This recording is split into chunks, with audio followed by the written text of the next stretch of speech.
जन्म जन्म के पुण्य फलें, आओ सब महाकुंभ चलें।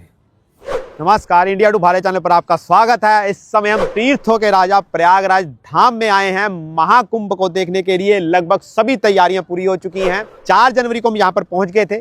3 से 4 दिन हमने आपके लिए पहले पूरे के पूरे इस महाकुंभ को समझा और आज 4 दिन के बाद इस पूरे महा एपिसोड को हम बनाने जा रहे हैं। तो एक बार आपको आज के इस एपिसोड की यात्रा का क्रम बता देता हूँ। सर्वप्रथम त्रिवेणी संगम दर्शन, उसके बाद त्रिवेणी तट के मुख्य तीर्थ, पोंटून ब्रिज की जानकारी, अखाड़ा और संत दर्शन, लंगर खाने की व्यवस्था, ई बस शटल सर्विस की जानकारी, एक जगह से दूसरी जगह ले जाने के लिए, टेंट सिटी में रहने की व्यवस्था, चाहे फ्री या प्राइवेट या गवर्नमेंट। तो इस कुंभ मेला को हम एक क्रम वाइज तरीके से दिखाएंगे कि अगर आप यहाँ पर आते हैं तो उसी तरह से आप इस कुंभ मेला को देखें ताकि आपकी ऊर्जा और समय दोनों बचे। तो महाकुंभ का जो हमारा एपिसोड है ये दोनों तरह से रहेगा। जो भक्त यहाँ पर आने वाले हैं महाकुंभ में, उनके लिए संपूर्ण जानकारी रहेगी, और जो भक्त घर बैठे देखना चाहते हैं, जानना चाहते हैं, उनको मानसिक रूप से इस महाकुंभ के दर्शन करवाएंगे। तो सबसे पहले कुंभ मेला की विशेष बातें। कुंभ मेला कितने साल में एक बार पड़ता है? 12 साल में, क्योंकि कुंभ मेला जुपिटर प्लैनेट यानी कि बृहस्पति ग्रह की साइकिल पर आधारित है। बृहस्पति ग्रह हर 12 वर्ष बाद सूर्य का एक चक्कर पूरा करके उसी राशि में दोबारा आते हैं और उसी समय ही कुंभ मेला पड़ता है। प्रयागराज का कुंभ ही क्यों विशेष महत्व रखता है? क्योंकि बाकी 3 स्थानों पर जो कुंभ लगता है वो एक नदी के तट पर लगता है। हरिद्वार में गंगा माँ के तट पर, उज्जैन का कुंभ शिप्रा नदी के तट पर, नासिक का कुंभ माँ गोदावरी के तट पर, लेकिन प्रयागराज का जो कुंभ है ये माँ गंगा, जमुना और सरस्वती के त्रिवेणी संगम पर लगता है। इसीलिए ही पुराणों और शास्त्रों में प्रयागराज में लगने वाले कुंभ का सबसे अधिक पुण्य बताया गया है। एक छोटी सी बात एपिसोड शुरू करने से पहले, अगर हमने 4 दिन का इंतजार किया है एपिसोड बनाने से पहले, तो आप भी बेहद ही आराम से इस एपिसोड को देखिएगा। एक से एक पौराणिक शास्त्रीय तीर्थ यहाँ पर आपको हैं, वो सब आपको आज दर्शन करवाने वाले हैं। तो सर्वप्रथम कार्य आपको प्रयागराज धाम की इस धरती पर आकर करना होता है स्नान का। ये अभी हम संगम तट पर, जो मैंने आपको बताया, और देखिए मेरे पीछे सामने त्रिवेणी संगम कहलाता है। तो त्रिवेणी संगम है क्या? अब थोड़ा सा आ गया है तो मैं आपको बताऊं। यहाँ पर माँ गंगा है, माँ जमुना है, उनका संगम होता है। ये देखिए जो नाव जितनी भी जा रही हैं वो त्रिवेणी संगम की तरफ ही जा रही हैं। वो वहाँ पर केंद्र में आपको जाना होगा। वो देखिए, अगर आप अपनी पर्सनल करना चाहते हैं तो 400 रुपया भी लेते हैं, 300 रुपया भी लेते हैं। अगर शेयरिंग में आप जा रहे हैं तो आपसे 70 रुपये 80 रुपये प्रति व्यक्ति लिया जाता है। बढ़िया जानकारी शेयर की गई है कि आपको जो नाव करनी है उसका पर्टिकुलर रेट लिखे गए हैं कि आपसे कोई भी ज़्यादा पैसे चार्ज ना कर सके। जैसे बलुआ घाट से संगम तक की दूरी 150 प्रति व्यक्ति आने और जाने का किराया। तो हर एक का यहाँ पर किराया लिखा गया है। संगम की तरफ ही ले जाइए। तो जब कुंभ मेला शुरू हो जाएगा ना, तो ये बोटिंग की व्यवस्था इस तरह से नहीं रहेगी। वो कैसे होगी वो मैं आपको आगे जाकर विस्तार से बताऊंगा। अभी सर्वप्रथम आप इस पवित्र त्रिवेणी संगम के दर्शन कीजिए, जिसके लिए पूरी दुनिया से लोग प्रयागराज धाम में आते हैं।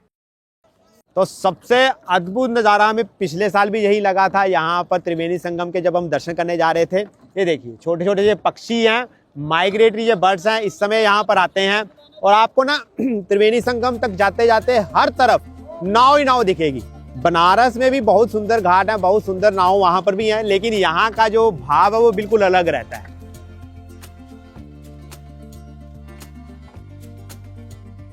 ये अभी हम जमुना जी में हैं। अच्छा, तो गंगा मैया दिखाइए जरा। ये अभी आपको अभी हम त्रिवेणी संगम दिखाने लगे हैं। यहाँ पर माँ गंगा जी और जमुना जी हैं। हाँ, अच्छा, जो जमुना जी है वो थोड़ी सांवली है और माँ गंगा सफेद है। ये देखिए अभी बिल्कुल क्लियर आ रहा होगा आपको। श्याम रंग जमुना जी का, सफेद रंग गंगा जी का, सरस्वती मैया जो है अदृश्य है। बहुत बढ़िया। तीसरी अदृश्य हो जाती है, उसी को बोलते हैं त्रिवेणी। और इधर यहाँ पर स्नान किया जाता है, ये जहाँ पर अभी हम जा रहे हैं। जय गंगा मैया, जय जमुना मैया, जय सरस्वती मैया। तो अभी स्नान कर लिया, एकदम से तरोताजा हो गए हैं। जय माँ गंगा, जय माँ जमुना, जय माँ सरस्वती। तो ये अभी हम त्रिवेणी संगम पर ही खड़े हैं स्नान करने के बाद। आसपास का एक बार दृश्य देखिए आप, बेहद ही अद्भुत। तो ये त्रिवेणी संगम के एक बार फिर से अच्छे से दर्शन कर लें। कुंभ में ही स्नान का इतना महत्व क्यों रहता है? पौराणिक कथाओं में वर्णित है कि जब ऋषि दुर्वासा जी के श्राप से देवता कमजोर हो गए और राक्षसों से हार गए तो भगवान विष्णु ने देवताओं को दैत्यों के साथ क्षीर सागर पर्वत का मंथन करके अमृत निकालने के लिए सलाह दी ताकि अमर हो सके, जिसे समुद्र मंथन भी कहा जाता है। तो जैसे ही ये अमृत कलश समुद्र से निकलता है तो इंद्रदेव के पुत्र जयंत कोए का रूप धारण करके अमृत कलश को लेकर आकाश में उड़ जाते हैं। रास्ते में देवता जब उन्हें पकड़ते हैं तो अमृत की बूंदें धरती लोक पर 4 जगह पर गिरती हैं और वो 4 स्थान हैं हरिद्वार, प्रयागराज, नासिक और उज्जैन। तो प्रयागराज धाम में इस समय सर्दी का मौसम है, तो यहाँ पर आने वाले श्रद्धालुओं को कोई दिक्कत ना हो तो ये देखिए घास यहाँ पर बिछा के रखी है, इसके नीचे मिट्टी है। वैसे तो छोटी छोटी इन्फॉर्मेशन आपके साथ साझा करता जाऊँ। जब आप त्रिवेणी संगम में स्नान करके आते हैं तो यहाँ पर लगभग 200 के करीब तो हमें ही दिख रहे हैं ये चेंजिंग रूम्स हैं। तो लेडीज़ के लिए यहाँ पर आप चेंजिंग यहाँ पर कर सकते हैं, कोई कपड़े बदलने हो स्नान करने के बाद। तो सामने आपको दिखाई दे रही है संगम घाट पर ये ग्रीन कलर के, हरे कलर के ये टॉयलेट्स हैं, शौचालय बनाए गए हैं यहाँ पर यात्रियों के लिए। तो अभी क्या करते हैं, जो यहाँ पर संगम घाट के आसपास के मुख्य तीर्थ स्थल हैं वो आपको दिखाते हैं। बड़े हनुमान जी मंदिर, लेटे हुए हनुमान जी मंदिर प्रयागराज का और भारत का सबसे विशिष्ट विश्व प्रसिद्ध हनुमान जी का मंदिर है। और अक्षयवट और बड़े हनुमान जी मंदिर, इन दोनों मुख्य तीर्थ स्थलों के दर्शन करने के बाद ना यहाँ पर दूसरी शोर में जाएंगे। पॉन्टून ब्रिज बने हुए हैं वो भी आपको दिखाएंगे, लेकिन उसके पार है टेंट सिटी महाकुंभ मेला क्षेत्र। यहाँ पर सभी बड़े अखाड़े मुख्य साधु संत आए हुए हैं। अभी इधर जाएंगे फिर इस तरफ जाएंगे। तो चलिए पहले अक्षयवट की तरफ चलते हैं। पैदल ही है, लगभग यहाँ पर संगम तट से 250 मीटर की दूरी पर अक्षयवट है जी। और वो भी हो गया और आपके दर्शन भी हो गए। क्या बात है संगम है मेहरबान पे जी जी जी जी जी। नहीं, बहुत बढ़िया आपका चैनल है सर। आई एम जी। Really happy. Thank you very much. Knowledge मिलता है कि सचमुच पहले ये करना चाहिए, बाद में कुछ और करना चाहिए। हम संगम घाट से जा रहे हैं अक्षयवट की तरफ। वो सामने देखिए, यहाँ से ये अकबर किला दिखना शुरू हो गया। तो ये मैं यहाँ पर रुका हूँ आपको दिखाने के लिए। ये किला घाट है, वो अकबर किला, ये किला घाट है, अभी बनाया गया है। ये महाकुंभ के मेले के लिए यहाँ पर बहुत सारे घाट हैं जो फिर से नए से बनाए गए हैं। यहाँ पर पहले कुछ नहीं हुआ करता था। बहुत सुंदर घाट है ये भी। इन सभी घाटों को जो बनाने का मुख्य प्रयोजन रहा है ना, वो यही है कि जब महाकुंभ मेले में करोड़ों लोग आएंगे तो स्नान करने के लिए ज़्यादा से ज़्यादा व्यवस्था चाहिए। पिछले साल जब हम आए थे ना तो यहाँ पर ऐसा कुछ भी नहीं था। अभी इसको कॉरिडोर की शेप दे दी गई है, बहुत ही बढ़िया और सुंदर बना दिया गया है। अक्षयवट वो देखिए यहाँ पर लिखा हुआ है अक्षयवट। एक और मुख्य बदलाव मैं आपको बताऊं, क्योंकि महाकुंभ है, भीड़ बहुत होगी, तो इन्होंने पूरी एक लंबी लाइन है, लगभग हम 300 मीटर चल के आ गए हैं। अभी आगे पता नहीं कितना दूर होगा वो, तो वो पूरा एक घुमावदार यहाँ पर बनाया हुआ है, इसलिए कि भीड़ को मैनेज किया जा सके। वो आगे से चक्कर लगा के फिर इस तरफ से जो भीड़ आगे अक्षयवट के दर्शनों के लिए जा रहे हैं। लेकिन जब हम पिछले साल आए थे तो वहाँ पर सीढ़ियों से सीधा पहुँच गए थे 1 मिनट में। त्रेता में भगवान राम को जब वनवास हुआ, अयोध्या से प्रयाग आए, प्रयाग से अक्षयवट के नीचे यहाँ पे आए। भरद्वाज मुनि ने उनको यहीं पे रुकने के लिए। तो अक्षयवट को पातालपुरी मंदिर भी कहा जाता है। तो ये सामने भी आपको सनातन अक्षयवट के दर्शन हो रहे हैं। अक्षय जिसका कभी क्षय न हो। तो मार्कंडे पुराण की कथा के अनुसार के भगवान श्री हरि विष्णु अक्षयवट के पत्तों पर शयन करते हैं। तो अभी अक्षयवट के दर्शन कर लिए हैं। ये रहा अक्षयवट इधर, जब भी हम इधर से आए हैं, और यहाँ से बिल्कुल नाक की सीधी में 200 मीटर के करीब दूरी है। वो गेट मुख्य प्रवेश द्वार यहीं से दिख रहा है, जो लेटे हुए हनुमान जी का मंदिर है। लगभग 7 से 8 मिनट लगेंगे पैदल यात्रा करते हुए उस मंदिर तक पहुँचने के लिए। तो यहाँ पर बजरंगबली जी के जो दर्शन आपको होंगे वो लेटे हुए स्वरूप में होंगे। बजरंगबली जी के जो बायां कंधा है उसके ऊपर श्री राम और लक्ष्मण जी स्थापित हैं। उनके दाएं कंधे पर उनकी गदा है और उनके पैरों के नीचे जिन राक्षसों का उन्होंने वध किया था उनके सिर हैं। और एक कथा के अनुसार ये वह स्थान है बजरंगबली जी का, यहाँ पर माँ सीता ने उन्हें विश्राम करने के लिए कहा था जो लंका युद्ध खत्म होने के बाद। तो लेटे हनुमान मंदिर के जस्ट 20 मीटर की दूरी पर एक और मुख्य तीर्थ स्थल है, यह है शंकर विमान मंडपम। ये संगम तट पर सबसे ऊंचाई पर ये मुख्य मंदिर स्थित है। तो अभी तो हम शंकर विमान मंडपम में नहीं जाएंगे क्योंकि हम मेला क्षेत्र में प्रवेश करेंगे। लगभग यहाँ से हमें 200-300 मीटर पैदल चलना पड़ेगा और फिर वो पॉन्टून ब्रिज आ जाएगा। तो एक बात अपने दिमाग में रखिएगा कि कुंभ का मेला है तो आपको बहुत चलना पड़ेगा, और दूसरी प्रयागराज में इस समय सर्दी का मौसम है तो अपने साथ गर्म कपड़े जरूर रखिएगा। कि जितनी भी अभी आपको जो सड़कें दिख रही हैं ना, ये सिर्फ महाकुंभ के लिए बनाई गई हैं, नहीं तो यहाँ पर सिर्फ भालू मिट्टी हुआ करती है। जैसे ये महाकुंभ खत्म होगा तो ये सड़कों को भी यहाँ पर ख़त्म कर दिया जाएगा। जो ये शीट्स बिछाई हुई हैं ये सभी निकाल दी जाएंगी। तो ये देखिए अभी हम भी पॉन्टून ब्रिज से मेला क्षेत्र में जाएंगे, और यही है वो पॉन्टून ब्रिज जिनकी हम बात कर रहे थे। ये अभी बनाए गए हैं महाकुंभ के लिए, एक जगह से दूसरी जगह जोड़ने के लिए। त्रिवेणी संगम मुख्य मेला क्षेत्र, गाड़ियां भी यहाँ से जा रही हैं। मैं आपको एक बार ड्रोन से दिखाता हूँ, इसका आपको अच्छे से समझ आएगा कि ये पॉन्टून ब्रिज, यहाँ पर कुल 30 पॉन्टून ब्रिज हैं जो बनाए गए हैं। मुख्यतः साधु संत जो आते हैं सीधा संगम क्षेत्र में इसी पॉन्टून ब्रिज को क्रॉस करके आते हैं।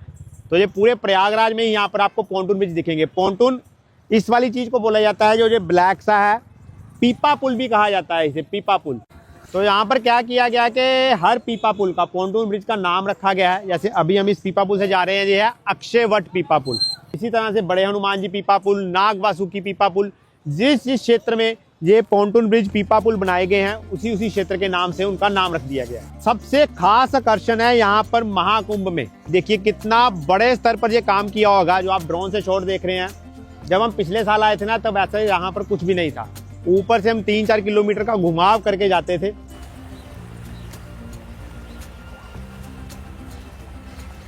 ये देखिए पॉन्टून ब्रिज से गाड़ियां ओवरटेक भी कर रही हैं। तो आपके लिए एक मेन इंपॉर्टेंट इन्फॉर्मेशन, अभी हम ना त्रिवेणी रोड पर हैं, तो ये सबसे मुख्य स्थान है अगर आपने जितने भी मेन अखाड़ा के दर्शन करने हैं। तो यही से जब वो 5 मुख्य स्नान तिथियां हैं या जितने दिन भी हैं यहाँ पर महाकुंभ में स्नान के, ये अखाड़े यहाँ से निकलते हैं। वो जो पॉन्टून ब्रिज है, जो पीपा पुल है, वहाँ से सीधे त्रिवेणी संगम जाते हैं। और इसीलिए यहाँ पर ये सभी अखाड़ों को ये स्थान दिया गया है कि त्रिवेणी संगम जो मुख्य स्नान करते हैं वो साधु संत ही करते हैं। ये महाकुंभ में सबसे मुख्य स्थल है। दूसरी बात, जो भी यात्री यहाँ पर आते हैं महाकुंभ में वो सभी यहाँ पर आ सकते हैं, इन संतों के यहाँ पर दर्शन कर सकते हैं। तो चलिए आपको अब यहाँ के विशिष्ट संतों से और साथ में जो पूरे का पूरा ये अखाड़ा क्षेत्र है वो दिखाते हैं।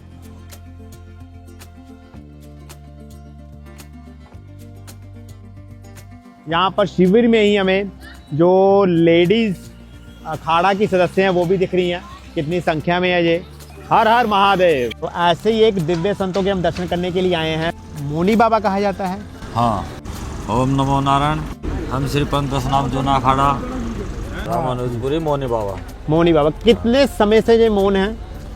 इन्होंने 1 वर्ष से मौन धारण किया है। ठीक का एक संकल्प है, एक तो हमारे जो गौ माता है जी, उसको विश्व गौ माता का दर्जा मिले। विश्व का दर्जा नहीं तो कम से कम भारत के अंदर तो उसको माता का दर्जा मिले। अच्छा, जो इन्होंने कोई अपनी बात या कहनी या समझानी हो तो फिर कोई अच्छा खास व्यक्ति के किसी को भी समझ आ जाती है? वो सब अपने इशारों से समझा देते। कुछ बातें नहीं समझ में आती तो उसको लिख पढ़ के अपना समझा देते हैं। तो महाराज जी आपकी साधना को प्रणाम है। तो आपका संकल्प भी जल्द से जल्द पूरा हो। ओम नमो नारायण। और ये देखिए अंदर भी आपको दिखाता हूँ कि इस तरह से यहाँ पर ये जो संतों की कुटिया है, अखाड़े हैं, वो अंदर से इसी कच्चे रूप में यहाँ पर बनाए जाते हैं। ये देख सकते हैं आप इधर हवन के लिए यहाँ पर बनाया गया है, अभी बनाया गया है। ये यहाँ पर लेपा जा रहा है अभी। तो ये मतलब इस तरह से कुटिया यहाँ पर तैयार की जाती है। 30 किलोमीटर ये संतों के अखाड़े हैं जितने भी, तो आप उससे हिसाब लगा सकते हैं कि कितना बड़ा है ये मेला। काशी से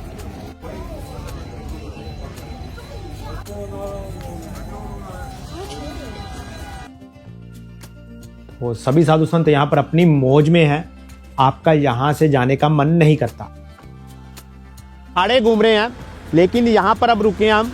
देवराह बाबा आश्रम करके है, ये अखाड़ा यहाँ पर स्थायी रहता है, 12 महीने रहता है, बाढ़ में भी नहीं जाता। यहाँ पर वैसे माँ गंगा रहती हैं। यहाँ पर एक मुख्य संत से आपको मिलाएंगे जो यहीं पर रहते हैं 12 महीने। वो पीछे देखिए वो कुटिया रहती है उनकी, इतनी हाइट पर है, 15 से 20 फुट की हाइट पर। जो महाराज जी का नाम है रामदास महाराज जी। तो वहाँ पर जाकर उनसे बातचीत करते हैं। महाराज जी, जैसे हमने सुना है कि चाहे बाढ़ भी आ जाए तो फिर आप कैसे रहते हैं यहाँ? बाढ़ में भी यहाँ जो है नाव रहती है और बाबा का मचान है जी। जब जमीन पे जल आ जाता है तो मचान पर जीवन चलता है। मचान मतलब जैसे हमें ये ये मचान है वो अखंड ज्योति है। अच्छा, ये अखंड ज्योति है हाँ जी। और ये मशान है। मचान है। तो आप इधर रहते हैं तब? जी जी जी। अच्छा अच्छा, बाढ़ कितने दिनों के लिए रहती है वो? कभी कभी 10 दिन, कभी 15 दिन, कभी 1 महीना, कभी 3-3 महीने भी रह जाता है, कभी 4 महीने भी जल रह जाता है। अच्छा, तो महाराज जी जैसे वो आपने कहा कि वहां पर ज्योति जलती है, जी, जी। तो तब बाढ़ में आप जब यहाँ पर होते तो वहां पर फिर कैसे पहुंचते हैं? वो नाव है सामने रखी हुई है। अच्छा अच्छा अच्छा अच्छा अच्छा, तो ज्योत कितनी देर जलती रहती है? 24 घंटे। इस 12 महीने 12 24 घंटा चलती है? जी। क्या बात है, मतलब ऐसे ऐसे दिव्य संतों के हमें यहाँ पर दर्शन हो रहे हैं। तो महाराज जी आप यहाँ पर कब से और क्या कारण बना कि आप यहीं पर आकर बस गए? यहाँ 18 वर्ष हो गए। और अच्छा, माँ गंगा की कृपा, भगवती ने बसा लिया, भगवती की तो कृपा आप से। तभी से यहीं पर ही हैं। ठीक है, चाहे बाढ़ भी आ रही है तो ये पक्की मशान बना के रखी है, तो तब इधर ही सोना वगैरह सभी इधर ही होता है। जी। ठीक है, और रसोई भी ऊपर ही हो जाती है फिर? हाँ जी। पेड़ की मतलब ढाल है वैसे? हाँ, ये पेड़ है, ये लगभग 12 वर्षों से ऐसे ही है ये पेड़। इस पे अच्छा। अखंड ज्योत जल रही है। इसी पे अखंड ज्योत जल। जी। तो अभी आपको यहाँ पर एक महत्वपूर्ण रिवाज बताने लगे हैं। संतों की जो प्रवेश होता है यहाँ पर उसे बोला जाता है पेशवाई। तो अभी एक अखाड़ा यहाँ पर हमारे पीछे ही प्रवेश कर रहा है, पंचायती अखाड़ा श्री निरंजनी। आपको वहां पर जाके पूरे का पूरा इतिहास बताते हैं।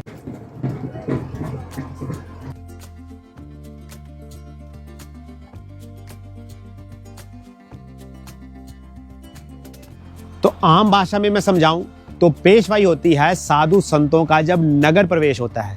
जो यहाँ के स्थानीय लोग हैं, प्रशासन है, वो बड़े ही खुले रूप से यहाँ पर साधु संतों का स्वागत करते हैं। वैसे तो इस पूरे महाकुंभ में हमने बहुत आनंद लिया, लेकिन जो ये पेशवाई थी ये हमारे लिए सबसे यादगार पल रहे इस महाकुंभ यात्रा के दौरान। जैसे इस समय भी यहाँ पर निरंजनी अखाड़ा प्रवेश कर रहा है। ये आप देख सकते हैं, पोंटून ब्रिज से, पोंटून पुल से पार होते हुए यही अखाड़ा शिविर में ये निरंजनी अखाड़ा के साधु संत प्रवेश करेंगे। तो अभी हम मेला क्षेत्र में हैं। तो हमने आपको बताया कि जो सभी के सभी अखाड़े हैं, साधु संत हैं, वो यहाँ पर आए हुए हैं। और लगभग हर अखाड़े में जितने भी यहाँ पर हैं शिविर हैं, वहाँ पर आपको हर शिविर में लगभग खाने के लिए भंडारा यहाँ पर दोपहर के समय दिया ही जाता है। सुबह से चालू होता है, किसी का सुबह में होता है, किसी का दोपहर में, किसी का शाम में। तो खाने की व्यवस्था की आपको चिंता करने की ज़रूरत नहीं है यहाँ जब आप महाकुंभ क्षेत्र में आ रहे हैं।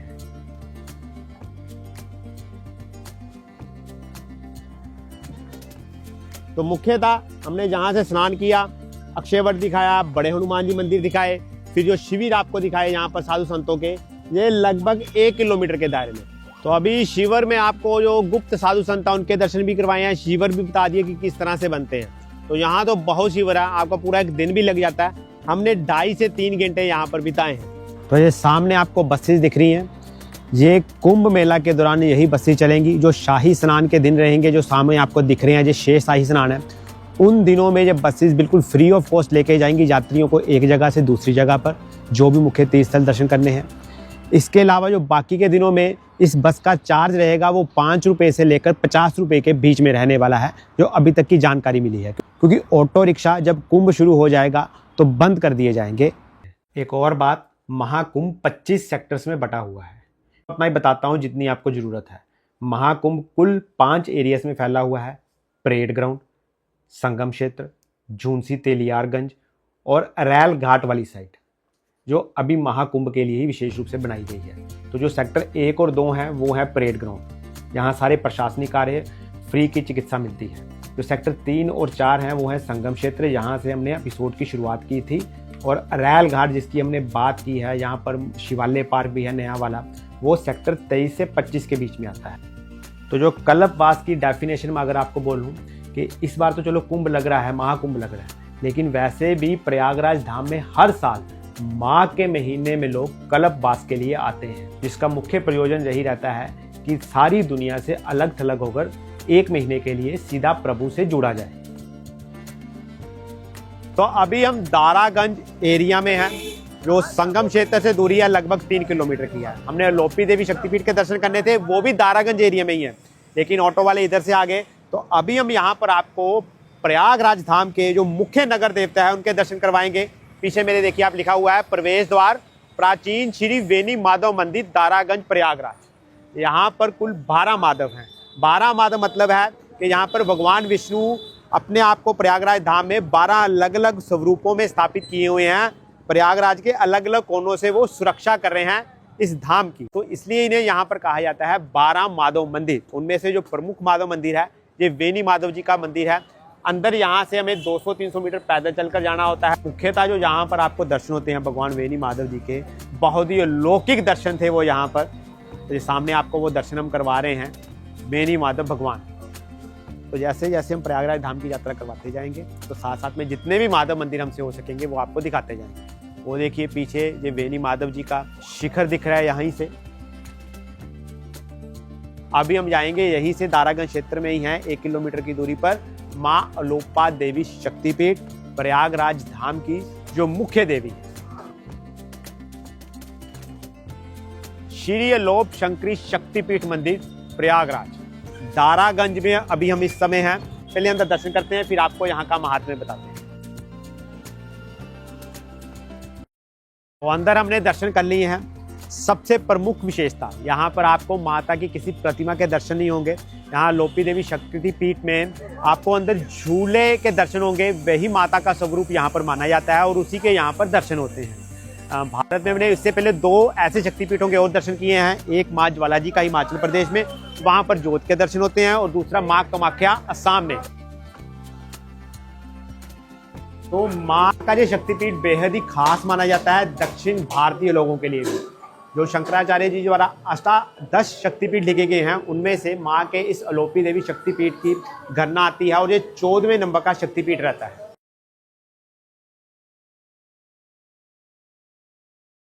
माँ के 51 शक्तिपीठ हैं। यहाँ पर माँ सती के अंग गिरे थे, वहाँ पर शक्तिपीठ कहलाए। तो यहाँ पर माँ को अलोपी देवी इसलिए कहा जाता है कि मान्यता है कि जब भगवान विष्णु जी ने यहाँ पर माँ के जो 51 स्वरूप किए, जो उनके अंगों को काटा गया अपने सुदर्शन चक्र से, तो जो माँ की हथेली थी वो यहाँ पर गिरी थी। तो हथेली गिरने के बाद यहाँ पर माँ सती जी अलोप हो गई थी, अदृश्य हो गई थी। तो इसलिए इस शक्तिपीठ को नाम पड़ा अलोपी देवी शक्तिपीठ। अगली जो हमारी मुख्य डेस्टिनेशन है, हम जा रहे हैं यहाँ से 2 किलोमीटर की दूरी पर प्रयागराज का सबसे प्राचीन तीर्थ स्थल भारद्वाज आश्रम। भारद्वाज आश्रम माँ गंगा जमुना सरस्वती के बाद जिसकी सबसे अधिक प्राचीनता है प्रयागराज में, वो यही आश्रम है। ये भारद्वाज ऋषि जी का आश्रम हुआ था। तो त्रेता युग में भगवान श्री राम जी जब 14 साल के वनवास में जाने लगे थे ना, तो वो यहीं पर भगवान प्रभु श्री राम भारद्वाज ऋषि जी के दर्शन करने के लिए आए थे। यहीं पर भारद्वाज ऋषि जी ने उन्हें आज्ञा दी थी कि वो आगे चित्रकूट में जाकर रहें। आप मंदिर के बाहर यहाँ पर देख सकते हैं कॉरिडोर का निर्माण किया गया है। पिछले साल जब हम आए थे तो तब यहाँ पर ऐसा कुछ भी नहीं था। आज तो बहुत सुंदर भी हो चुका है, भव्य हो चुका है ये भारद्वाज कॉरिडोर। यहाँ पर भारद्वाज ऋषि जी के जीवन के साथ संबंधित जितनी भी घटनाएं हैं उनको चित्रों के द्वारा प्रकाशित किया गया है। तो मुख्यतः जो यहाँ पर भारद्वाज ऋषि जी के आश्रम में आपको दर्शन करने हैं वो हैं भगवान भोलेनाथ जी के भी।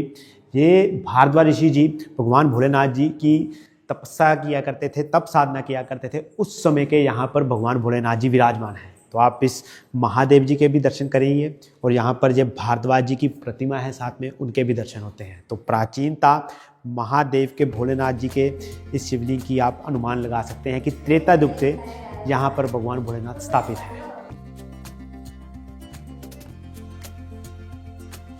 तो अभी हम प्रयागराज के एक और मुख्य तीर्थ स्थल पर आ चुके हैं, श्री नाग वासुकी जी का मंदिर। हम देख रहे हैं कि हर जगह यहाँ पर साथ में ये सार्वजनिक शौचालय है।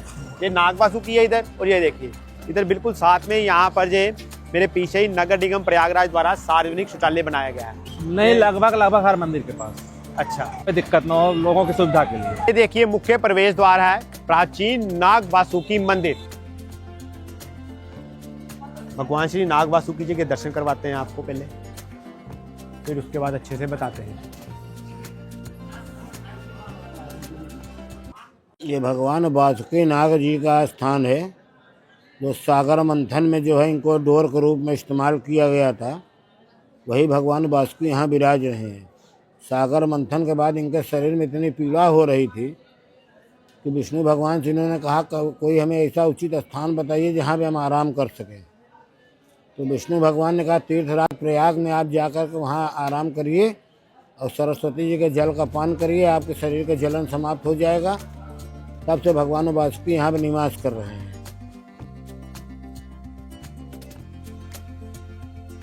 तो चलिए अब बात करते हैं प्रयागराज धाम में आकर रुकने की व्यवस्था के बारे में, जिसके बारे में सबसे अधिक क्वेरीज हैं यहाँ पर आने वाले श्रद्धालुओं को। तो जो यहाँ पर रेट्स हैं वो डिपेंड करता है कि सुविधा आप किस तरह की ले लें।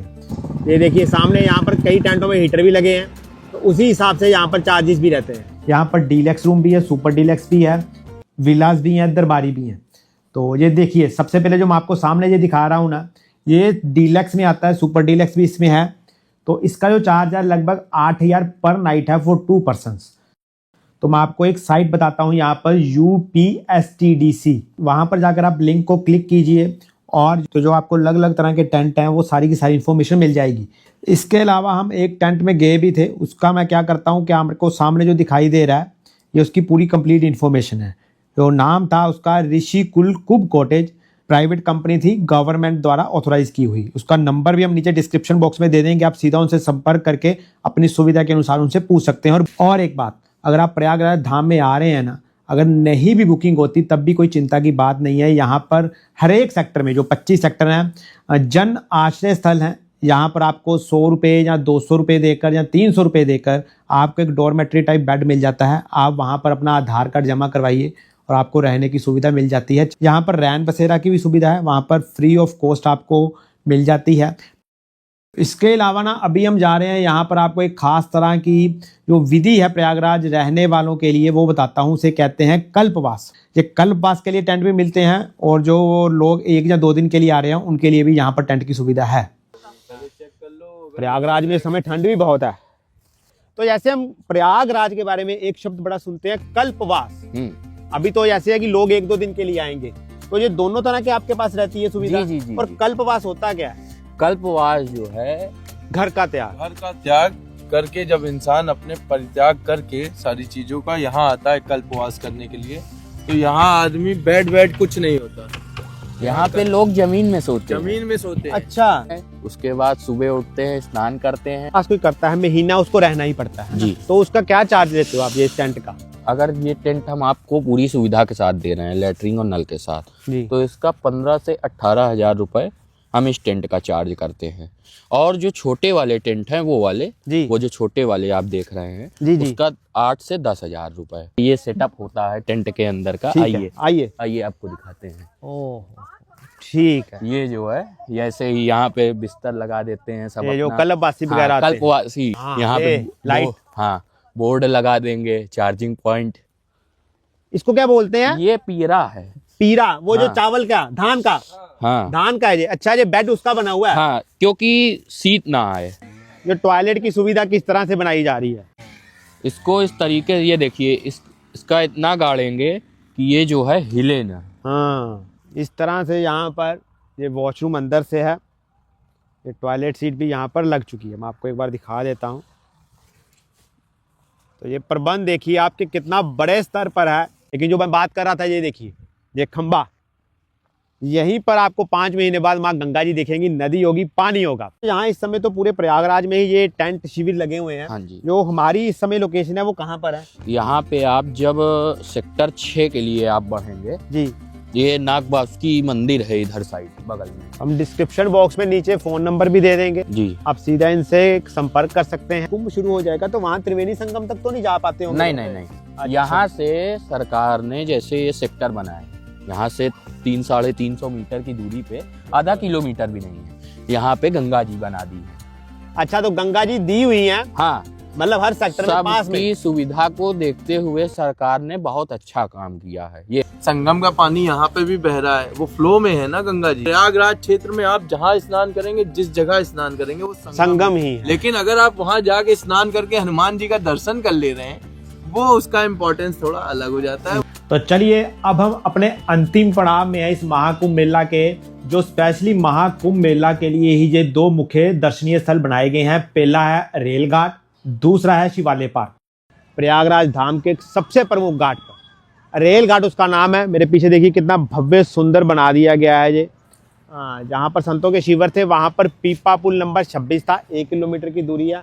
वो पीपा पुल पार करके आपको यहाँ पर आना होता है। 2 मुख्य तीर्थ स्थलों के आपको दर्शन कराएंगे, स्पेशली यहाँ पर महाकुंभ के लिए बनाए गए हैं। पहला ये रेल घाट है और दूसरा है यहीं पर शिवालय पार्क, यहाँ से लगभग 1 किलोमीटर की दूरी पर है। पहले रेल घाट आपको दिखाते हैं। यहाँ से ना त्रिवेणी संगम के दर्शन बहुत बढ़िया से होते हैं। तो मैं यहाँ पर जो रेल घाट से आपको कह रहा था त्रिवेणी संगम का नज़ारा, वो देखिए पहले, ये रेल घाट है हमारे बिल्कुल पीछे। अब इधर आ जाइए, वो देखिए त्रिवेणी संगम, यहाँ पर हमने सबसे प्रथम स्नान किया था। वो यहीं से आपको बड़े अच्छे से दर्शन होते हैं। ऊंचाई से भी मैं आपको एक बार दिखाऊंगा रेल घाट के दर्शन। और मेरे उस तरफ देखिए जो पीले पीले आपको दिख रहे हैं गेस्ट हाउस टाइप, वो है वीआईपी गेस्ट हाउस। अगर किसी को सीधे संगम में जाने से डर लगता है तो वहां पर अलग से बीच में ऑप्शन दी गई है, वहां पर जाकर भी आप स्नान कर सकते हैं। अंदर प्रॉपर एक बैठने की जगह भी बनाई गई है। तो अभी हम रेल घाट पर ही हैं। तो जैसे साधु संतों के शिविरों में तो आपको निःशुल्क प्रसाद मिलता ही है, लेकिन अगर आपको घाट पर यहाँ पर कुछ खाने की जरूरत पड़े तो फूड कोर्ट अलग से बनाए गए। ये रेल घाट है। मुख्य बात जो मैं आपके साथ करना चाहता हूँ कि जैसे रेल घाट से हमने आपको त्रिवेणी संगम के दर्शन करवाए, सुबह हमने यहाँ पर स्नान किया था संगम तट पर, वहाँ पर भी त्रिवेणी संगम के दर्शन करवाए थे। तो वो सेंटर में आता है, मध्य में आता है। तो ऐसा नहीं है कि अगर आप कहीं टेंट दूर ले लेते हैं तो आपको बहुत दूर पड़ जाएगा गंगा माँ। आपके पास ही वहाँ पर सुविधा दी गई है, हर जगह पर 250-300 मीटर की दूरी पर ही, जहाँ पर भी आपको शिविर होगा आपका टेंट का। चलिए हमने अपने लिए यहाँ पर प्लेन मैगी मंगवाई है, ये खाते हैं, फिर शिवालय पार्क की तरफ जाते हैं। भूख हल्की सी लग गई थी क्योंकि महाकुंभ में ना आपको चलना बहुत पड़ता है। चलिए खाते हैं। तो सुबह हमने आपसे बात की थी संगम तट पर स्नान करते हुए कि वो तो मुख्य जो संतों के शिविर हैं वहाँ पर वो स्नान करेंगे, बोटिंग भी वहाँ से बंद रहेगी।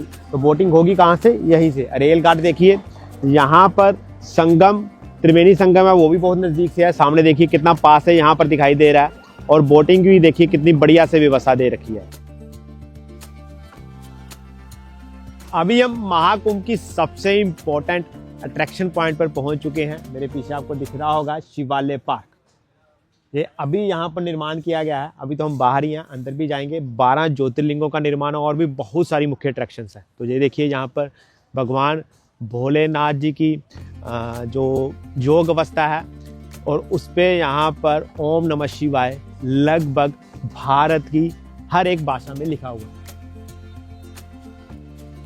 चलिए अंदर चलते हैं हम।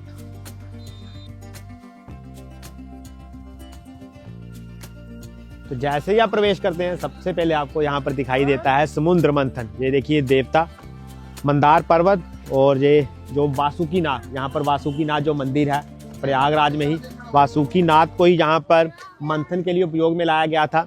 जो पूंछ थी वो देवताओं ने पकड़ के रखी है, जो यहाँ पर दिखाया गया, और जो सिर है वो वहाँ पर देखिए दानवों ने पकड़ के रखा है। तो यहाँ पर मुख्यतः टिकट भी लगता है, 3 से 12 साल के बच्चों का 30 रुपये और उससे अधिक 50 रुपये। सैटरडे संडे को 100 रुपये हो जाता है वो 50 वाला टिकट। तो जैसे ही आप शिवालय पार्क में प्रवेश करते हैं ना, जो सबसे खास नज़ारा आपको देखने को मिलता है वो है यहाँ पर पूरा एक घेरा बनाया गया है छोटी सी नदी का, और उसमें बोटिंग की व्यवस्था भी दी गई है आने वाले श्रद्धालुओं के लिए। सबसे पहले हम ये भगवान नंदी जी की प्रतिमा के दर्शन कर रहे हैं। तो बड़ी बारीकी से मैं देख रहा हूँ, वो देखिए छोटी छोटी जो कटोरियाँ हैं उसका भी इस्तेमाल किया गया है। यहाँ पर 12 के 12 ज्योतिर्लिंगों के दर्शन करवाए गए हैं। सबसे बढ़िया बात ये देखिए, सामने अभी केदारनाथ मंदिर है, उसके दर्शन है। ये लिखा हुआ है यहाँ पर महाकालेश्वर, ओमकारेश्वर, एक एक करके हम आपको दिखाते जाएंगे। जैसे ये मंदिर दिखाई दे रहा है उसी तरह से किया गया है जो एक्चुअल में है, कि अगर 4 यहाँ पर प्रवेश द्वार हैं महाकाल के, या अभी जो केदारनाथ हम देख रहे हैं 3 प्रवेश द्वार है, तो उसी तरह से ही यहाँ पर बनाए गए हैं। तो 12 ज्योतिर्लिंगों के साथ साथ ना यहाँ पर शिवालय पार्क में भगवान भोलेनाथ के कुछ एक ऐसे मंदिर दिखाई गए हैं जो बिल्कुल अलग थे। उनमें से जब हम कृष्णेश्वर ज्योतिर्लिंग गए थे, ये देखिए महाराष्ट्र की लोरा गुफाओं में जो 16वीं नंबर की गुफाओं में है कैलाश मंदिर, वो भी यहाँ पर पूर्ण रूप से बनाया गया है। हमें बहुत बढ़िया लगा था, लेकिन यहाँ पर जो इन्होंने इसको कला दिया है ये उससे भी बढ़िया हमें लगी है। तो ये देखिए श्री सैलम भगवान के दर्शन आंध्र प्रदेश में स्थित है, यहीं पर शक्तिपीठ भी था। और आप सब लोगों ने सबसे अधिक प्यार भी हमें इस एपिसोड में दिया था भगवान श्री मल्लिकार्जुन ज्योतिर्लिंग श्री सैलम। ज्योतिर्लिंग नहीं है ये, महाबलेश्वर दक्षिण में शोर मंदिर है जो, वो यहाँ पर दिखाया गया है। और अभी यहाँ पर इन्होंने भगवान ब्रह्मा जी की प्रतिमा भी स्थापित की है यज्ञ करते हुए। बेहद ही सुंदर लग रही है ये भी। लगभग 20 से 25 मिनट में आप ये शिवालय पार्क पूरा घूम सकते हैं। बहुत बढ़िया से आपका ये एक्सपीरियंस रहने वाला है। एक तो आपको सभी के सभी ज्योतिर्लिंगों के और भगवान भोलेनाथ के जो मुख्य मंदिर है उन सभी के आपको यहाँ पर दर्शन भी होते हैं और इतिहास भी पता लगता है। ये भीमा शंकर ज्योतिर्लिंग महाराष्ट्र। अभी हम ना महाकुंभ के एक और मुख्य स्थल पर आ चुके हैं। ये है परेड ग्राउंड। वैसे यहाँ पर कुछ भी नहीं होता, बिल्कुल खाली रहती है। ये दूर दूर तक संगम घाट से इसकी दूरी मात्र 250 मीटर है। 4 से 5 मिनट में आप पहुँच जाते हैं। ये देखिए मेरे पीछे प्रयागराज मेला प्राधिकरण, जो मेला अथॉरिटी का ऑफिस आपको यहाँ पर दिखेगा। ये अभी यहाँ पर स्थापित किया गया है। पहले ऐसा यहाँ पर कुछ नहीं होता था, बिल्कुल खाली रहता था। ये देखिए मेरे पीछे फायर ब्रिगेड की लगभग 100 के करीब यहाँ पर गाड़ियाँ हैं और हम देख रहे थे कि यहाँ पर फायर ब्रिगेड का अलग से ही इन्होंने एक पूरे का पूरा बड़ा पंडाल ऑफिस बना के रखा हुआ है। स्पेशली अभी बना है महाकुंभ के लिए। तो इसी तरह से यहाँ पर सैनिटेशन सर्विसेज है, उसका अलग से यहाँ पर ऑफिस बना है, जो तंबू शिविर लगाया हुआ है। परेड ग्राउंड में ही जो चिकित्सालय की सुविधाएं हैं, अगर कोई बीमार पड़ जाता है वो भी इसी एरिया में आता है। तो ये थी महाकुंभ प्रयागराज धाम की संपूर्ण जानकारी। जितना हमसे हो सका हमने आपको दर्शन भी करवाए और जानकारी भी दी। तो यहाँ से हमने एपिसोड का शुरुआत की थी, वहीं से हम अपने एपिसोड का अंत कर रहे हैं संगम तट के दर्शनों के साथ। वो त्रिवेणी संगम आपको यहीं से दिखाई दे रहा होगा। जय श्री प्रयागराज धाम।